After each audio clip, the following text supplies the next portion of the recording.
Good morning viewers, welcome to my channel. இப்போ நம்ம பார்க்க போகிறது என்னென்னா டெக்னிக்கல்ஸை பற்றி பார்த்துட்டு வரோம். அதில் போன தடவை டெக்னிக்கல் எப்படி சொதப்புது, என்ன மாதிரி ப்ராப்ளம்லாம் கொடுக்குதுன்றதை பற்றி சொல்லிட்டு இருந்தோம். எல்லா டெக்னிக்கும் ஒத்து வராது எல்லா டைம்லேயும். ஆனால் அதுக்காக ஒரே அவாய்டும் பண்ண முடியாது. டெக்னிக்கல் ஒர்க் அவுட் ஆகும்போது நம்ம அன்னைக்கு மட்டும் பார்த்து ஒரு பிக் அமௌண்ட் எடுத்துகிட்டு வந்துடலாம். இதில் என்ன ப்ராப்ளம் ஆகுதுன்னா, எல்லா ட்ரேடர்ஸ் எல்லா நாளும் ஒரே மாதிரி ப்ராஃபிட்டு எடுக்கணும்னு பார்க்குறாங்க. உதாரணத்துக்கு ஒரு நாள் 10,000 எடுத்துகிட்டா அதே 10,000 நாளைக்கு எடுக்கணும்னு ட்ரை பண்ணுறாங்க. இல்லை ஒரு 1,000னாலும் அது 1000 எடுக்கணும். டெய்லி ஒரு 1000 எடுக்கணும். நமக்கு டெய்லி ப்ராஃபிட் வரணும். ஒரு நாள் கூட லாஸ் வரக்கூடாது. லாஸே வந்தாலும் திரும்ப போயிட்டு எப்படியாவது ப்ராஃபிட்டுக்கு மாற்றிடணும். இந்த மாதிரி 2 சூழ்நிலையில் மாட்டிக்கிட்டு ட்ரேடர் ஃபெயிலியர் ஆகிடுறாங்க.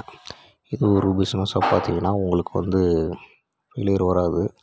இது எந்த கஸ்டமர்லாம் மாறுறதால நமக்கு இதோட வேல்யூ பெருசாக தெரியறதில்ல. வரும்போதும் தெரியறதில்ல, போகும்போதும் தெரியறதில்ல. அது தப்பு இல்லை. ஏன்னா நம்மளோட மனநிலை எப்படி இருக்குது.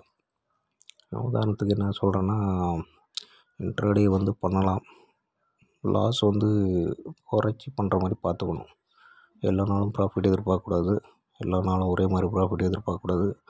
லாஸ் வந்தாலும் அதை ஏற்றுக்கிட்டு சரி விடு, மார்க்கெட் எல்லா நாளும் இருக்குது, இன்றைக்கோட முடியறதில்ல அப்படின்ற ஒரு மனப்பான்மைக்கு வந்தால் தான் உங்களால் ப்ராஃபிட்டுக்கு இன்ட்ராடே ட்ரேடிங்கை கொண்டு செல்ல முடியும். இல்லைன்னா நீங்கள் கடைசி வரையிலும் போராடிட்டு தான் இருப்பீங்க. போராட்டம் மட்டும் இருக்கும், கையில் காசு இருக்காது, இன்வெஸ்ட்மெண்ட் காலியாகும். அதனால் ஒரு டிசிப்ளின் ட்ரேடிங் வச்சுக்கிங்க.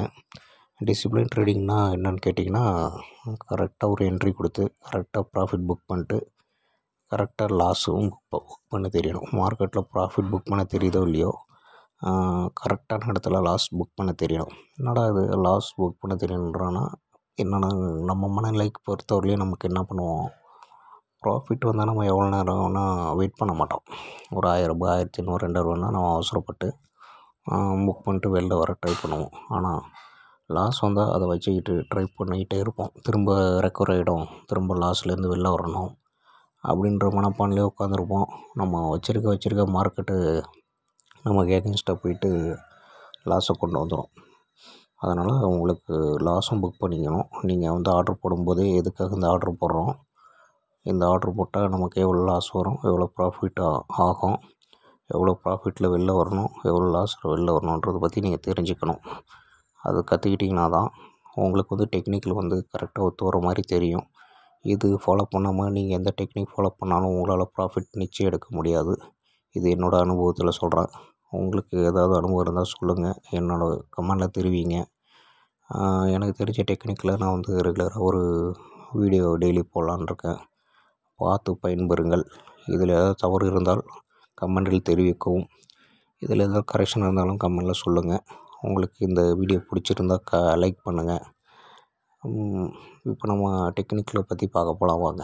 நான் இப்போ எடுத்துக்கிற இண்டிகேட்டர் என்னென்னு கேட்டிங்கன்னா, சிபிஆர் இண்டிகேட்டர். சிபிஆர் இண்டிகேட்டர் அதாவது பியூர் பாயிண்ட் தாங்க. ஆரம்ப காலகட்டத்தில் பியூர் பாயிண்ட்டுன்னு ஒன்று இருந்தது. அது பார்த்திங்கன்னா ஒரே ஒரு லைன் தான் இருக்கும். பார்த்திங்கன்னா நான் காட்டுற அந்த 3 லைனு, அந்த 3 லைன் தான். மேலே இருக்குது R1 ரெசிஸ்டன்ஸ் 1, கீழே இருக்குது, அதாவது இந்த 3 கோட்டு கீழே இருக்குது S1. ஆரம்ப கட்டத்தில் இது சிபிஆர், அதாவது சிபிஆர்னு ஒன்று கிடையாது, பியூர் பாயிண்ட்டுன்னு ஒன்று வச்சுருப்பாங்க. அது ஒரே ஒரு லைன் தான் இருக்கும். ஆனால் இப்போ 3 லைனு அதே தான். அதை கொஞ்சம் அட்வான்ஸாக கொஞ்சம் ஃபார்முலாலாம் போட்டு டெவலப் பண்ணி வச்சுருக்காங்க. ஒன்றும் இல்லை, அந்த ஹைலோ எடுத்து தான் ஹைலோ எடுத்து ஆவரேஜ் பண்ணி தான் வச்சுருக்காங்க. அதுக்கப்புறம் இந்த 2 இது எல்லாத்துக்கும் ஃபார்முலா இருக்குது. ஃபார்முலா நீங்கள் அந்த நேரம் போட்டு பார்த்துட்டு இருக்க தேவையில்ல. இப்போ வர்ற ப்ரோக்கர்ஸ் எல்லாமே சிபிஆரை விட்றாங்க. டெக்னிக்கலில் இருக்கும், ஸ்டடி இண்டிகேட்டரில் இருக்கும். நீங்கள் ஒருவேளை உங்கள் பிளாட்ஃபார்மில் இல்லைன்னா உங்கள் ப்ரோக்கரை ஃபோன் பண்ணி சிபிஆரை பற்றி கேட்டு அப்ளை பண்ணிக்கோங்க. எனக்கு தெரிஞ்சவரையும் இது ஓரளவுக்கு ஈஸியாகவும் இருக்குது, நம்பகத்தன்மையாகவும் இருக்குது.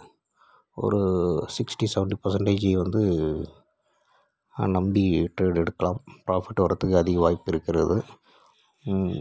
மார்க்கெட் இந்த இண்டிகேட்டரும் கிடையாது, எந்த இண்டிகேட்டருமே ட்ரெண்டிங் இல்லாமல் சைட்வேஸில் போகும்போது நமக்கு லாஸ் கண்டிப்பாக வந்துடுங்க.